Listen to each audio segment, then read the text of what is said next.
Au plaisir de vous retrouver dans le 20h de Mourchid TV. Mesdames, Messieurs, voici les titres. Le gouvernement veut renégocier les contrats stratégiques pour défendre l'intérêt supérieur de la nation.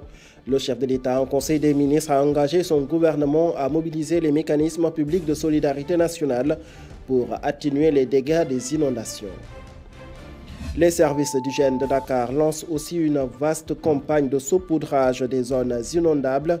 Ceci pour parer à certaines maladies hivernales. Une campagne de sensibilisation sera suivie par les autorités déconcentrées de Dakar, selon le gouverneur de région.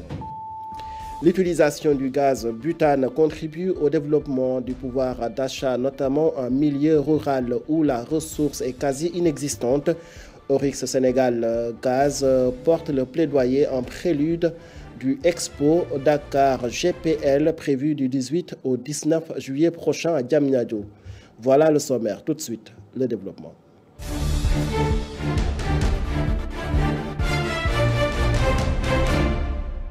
Mesdames, Messieurs, bonsoir et bienvenue vers la renégociation des contrats conclus dans des secteurs stratégiques au Sénégal. Le Premier ministre a annoncé à son gouvernement la mise en place d'un comité d'examen des contrats sur instruction du chef de l'État, Bassirou Diomaye Faye. Un comité qui a pour mission principale d'analyser dans des contrats susvisés la présence centrale de l'intérêt national supérieur et les objectifs d'équilibre requis. L'urbanisation croissante au Sénégal sans aucun plan d'aménagement contribue à accélérer le phénomène des inondations. Le chef de l'État, Bassirou Diomaye Faye, veut une évaluation des actions de lutte contre les inondations durant les 10 dernières années. Les mécanismes publics de solidarité nationale sont mis en état d'alerte maximale pour assister les populations en cas de sinistre. Alioune Seck. Le début de la saison des pluies à Tambacounda, dans l'est du pays, a été entaché par deux événements tragiques, causant la perte de 2 jeunes vies dans des circonstances dramatiques. Le deuxième incident concerne Biagui Traoré, un enfant de 8 ans qui a perdu la vie par noyade. Ces événements douloureux rappellent la vulnérabilité accrue pendant cette période de transition météorologique, incitant à une vigilance renforcée par des mesures préventives pour éviter de telles tragédies à l'avenir. Alors que la NACIM prédit une saison de pluie particulièrement éprouvante, les autorités gouvernementales prennent les devants. Le président de la République, Bassirou Diomaye Faye, a demandé mercredi en Conseil des ministres un déploiement efficace des dispositifs de prévention et de gestion des inondations dans les localités touchées. Le chef de l'État a demandé au Premier ministre et au ministre de l'Hydraulique et de l'Assainissement d'intensifier avec la Brigade nationale des sapeurs-pompiers et l'ensemble des services de l'État mobilisés un déploiement efficace des dispositifs de prévention et de gestion des inondations dans les localités touchées. Selon le communiqué du Conseil des ministres, il a insisté sur la nécessité de mobiliser en mode alerte les mécanismes publics de solidarité nationale pour assister les populations sinistrées en relation avec les autorités administratives. Le chef de l'État a en outre demandé au Premier ministre d'évaluer les actions de lutte contre les inondations déroulées durant cette dernière décennie, d'engager ensuite une réorientation de la stratégie nationale d'assainissement en cohérence avec le renouveau des politiques en matière d'aménagement du territoire, d'urbanisme et d'habitat. Il a, à ce titre, invité le Premier ministre à procéder à l'actualisation et à la généralisation des plans directeurs d'assainissement et de lui proposer un nouveau programme intégré de développement de l'assainissement. Les eaux stagnantes au Sénégal contribuent au développement des moustiques, vecteurs principaux de la transmission de certaines maladies hivernales.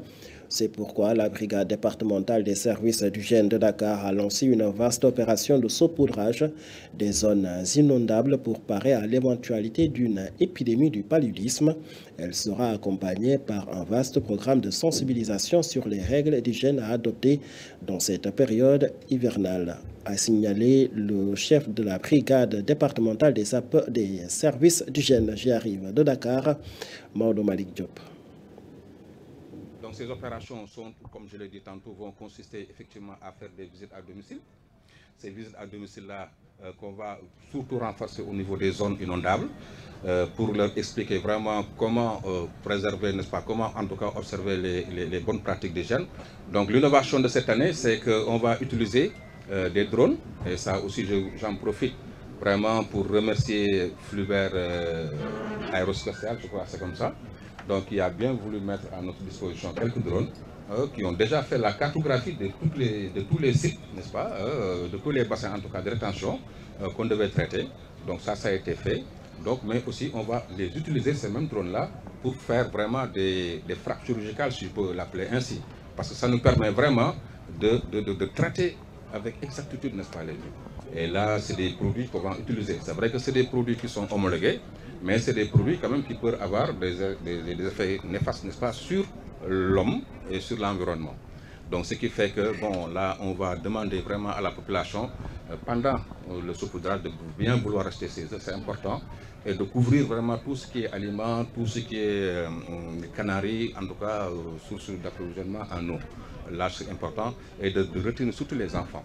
Donc les commerçants aussi qui vendent au niveau de la rue, donc on va leur demander de bien vouloir vraiment fermer le temps qu'on fasse le traitement. Cette campagne de saupoudrage pour tuer les larves qui peuvent transmettre les maladies hivernales a eu lieu en présence des autorités déconcentrées de la région de Dakar, avec à leur tête le gouverneur de la région Al-Hassan Sall, pour qui ce geste entre dans le cadre de la limitation des effets sanitaires des inondations. Ces propos sont recueillis par Ousmane Diaye. Chose promise, chose due. Aujourd'hui, nous sommes venus pour concrétiser cet engagement du service national de l'hygiène. C'est donc l'occasion également de vous transmettre les salutations de M. le ministre en charge de l'hydraulique et de l'assainissement. Et je m'empresserai de lui rendre compte que l'engagement pris par le service d'hygiène a été respecté, et cela je l'ai constaté de visu. Je souhaite donc que les opérations que nous allons démarrer aujourd'hui, ici dans le bassin de la zone de captage, se poursuivent d'abord dans le département de Dakar pour s'étendre ensuite dans les autres départements qui constituent la région de Dakar, pour que chacune et chacun sente l'action de l'État, mais surtout sente la bienfaisance et le bien-être de cette salutaire action du service national de l'hygiène. Je puis m'engager aux côtés du service d'hygiène pour rassurer nos concitoyens des autres départements de la région de Dakar que nous arriverons à eux dans quelques jours, pour ne pas dire quelques semaines. Le Sénégal va accueillir du 18 au 19 juillet la 5e édition de l'Expo Gaz Pétrole Liquéfié. Plus de 60 fabricants venus de 25 pays sont attendus pour présenter les dernières technologies en matière de gaz et pétrole liquéfié. Le sponsor officiel, Oryx Gaz Sénégal, compte profiter de ce forum pour promouvoir l'accès au gaz butane en milieu rural, une manière de lutter contre la pauvreté et la dépendance économique, a déclaré le responsable d'Oryx Gaz en Afrique de l'Ouest, Frédéric Kébé. Les bouteilles sont utilisées dans des conditions particulièrement difficiles. Donc, en ce sens, la qualité des bouteilles est très importante. Le deuxième critère de professionnalisation de notre filière, et dont nous sommes tenus de respecter, ce sont les procédures d'emplissage de bouteilles. Une bouteille doit être remplie à son poids, en sachant qu'elle n'est jamais remplie à 100%, pour tenir compte justement de la dilatation, et qui évite le fait que quand un consommateur reçoit la bouteille chez lui, quand il ouvre son brûleur, qu'il ait effectivement le gaz en phase gazeuse et non en phase liquide, parce que la bouteille est trop pleine et ça pourrait lui occasionner donc un incendie. Alors, le troisième critère de sécurité, c'est la capsule de garantie. Chaque bouteille, alors nous sommes tenus, chaque bouteille qui sort de l'usine après emplissage est tenue d'avoir cette capsule rouge que vous avez tous pu constater, et donc qui témoigne de l'intégrité de la bouteille et potentiellement qui montre que la bouteille n'a pas subi soit une utilisation préalable ou alors un remplissage frauduleux ailleurs. Nous parlons à présent de sécurité numérique. Les pays qui contrôlent les données numériques contrôlent aussi l'économie mondiale. C'est ce qui ressort d'un atelier sur la gestion, sur les enjeux de la gestion des données numériques et le changement de paradigme à effectuer sur le continent africain. En effet, il ressort de cette rencontre que les pays africains éprouvent d'énormes difficultés dans la gestion des données à caractère personnel, d'où le concept paradigme initiative, se représentant en Afrique francophone que je vous propose d'écouter. Moussa Sen. C'est un enjeu global, c'est un enjeu globalisant. Les pays individuellement ne pourront pas intervenir, prendre la parole et taper sur la table pour dire à TikTok, voici telle réglementation, voici telle. Il faut qu'il y ait une dynamique de groupe. Et c'est dans cette dynamique de groupe-là que Paradigme Initiative s'inscrit. Nous sommes présents dans 16 pays, essentiellement anglophones, et nous comptons faire notre expansion en Afrique francophone, de façon à avoir un groupe de pays qui seront pesés sur la balance en termes de... ce n'est pas un problème d'espace, ce n'est pas un problème, c'est un problème surtout c'est un problème d'orientation, c'est un problème de volonté, c'est un problème aussi de dialogue, de faire de sorte à ce que tous les acteurs, toutes les parties prenantes qui sont de près ou de loin liés à cette protection des données-là, qu'ils puissent conjuguer leurs efforts et avoir un objectif commun. Donc c'est essentiellement un problème de communication, un problème de dialogue qui se pose. Éventuellement d'autres parties prenantes par exemple les ministères qui gèrent nos données publiques, les mairies, les collectivités territoriales par exemple, avec les registres d'état civil, le ministère de l'Intérieur qui gère. Donc c'est une question très globale, c'est une question qui touche n'importe qui. Donc il est essentiel qu'au-delà de, j'espère qu'on ne va pas s'arrêter à cette initiative-là.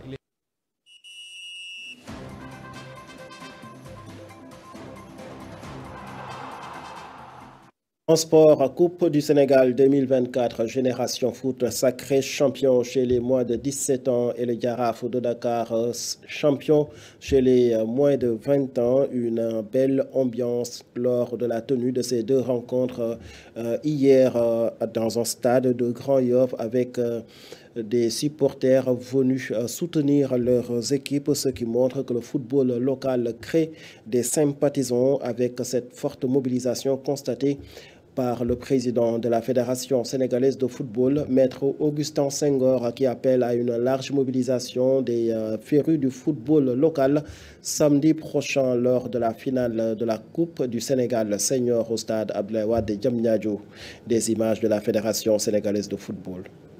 Finale de samedi, parce que simplement le public a répondu massivement et nous espérons que lors de la finale de la Coupe nationale senior samedi prochain à 17h au stade Maître Abdoulaye Wade, nous aurons aussi ce beau public, mais aussi ce football de qualité léché qui montre que le football sénégalais a fait un bond qualitatif important, aussi bien sur le plan de la détection des talents, mais sur le plan aussi du travail des entraîneurs qui montent en puissance et qui font produire à nos équipes un jeu de qualité. Et ensuite, ce public maintenant qui a recollé à son football, qui vit avec ses acteurs, avec ses footballeurs. Et ça, vous entendez actuellement le public du Jaraaf qui est en train de communier avec les joueurs. C'est ça que nous attendons du football.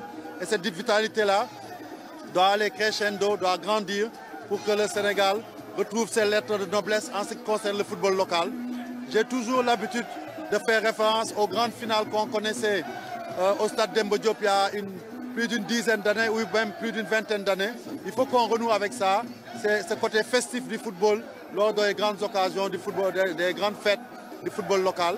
Et c'est bien parti. Et on espère que ça va finir en apothéose samedi encore une fois au stade Abdoulaye Wade lors de la finale qui opposera bien entendu Ferry de football de Louga, Hambourg Petite Côte. Et nous souhaitons en tout cas que ça soit une belle fête et que les acteurs nous fassent plaisir et que le meilleur gagne. Football toujours, les clubs sénégalais connaissent désormais leurs adversaires en compétition africaine. Le champion du Sénégal en titre, Teungueth FC, voyage à Abidjan pour le premier tour préliminaire de la Ligue des champions CAF. Ce sera pour y affronter le stade d'Abidjan. Son dauphin, le Jaraaf de Dakar, hérite des Sierra Leone du East End Lions FC en Coupe de la Confédération. Le premier tour préliminaire de ces deux compétitions est prévu du 13 au 15 septembre, tandis que le second tour est prévu du 20 au 22 septembre prochain. Fin de ce rendez-vous d'information. Merci de l'avoir suivi et très bonne suite de programme sur nos antennes.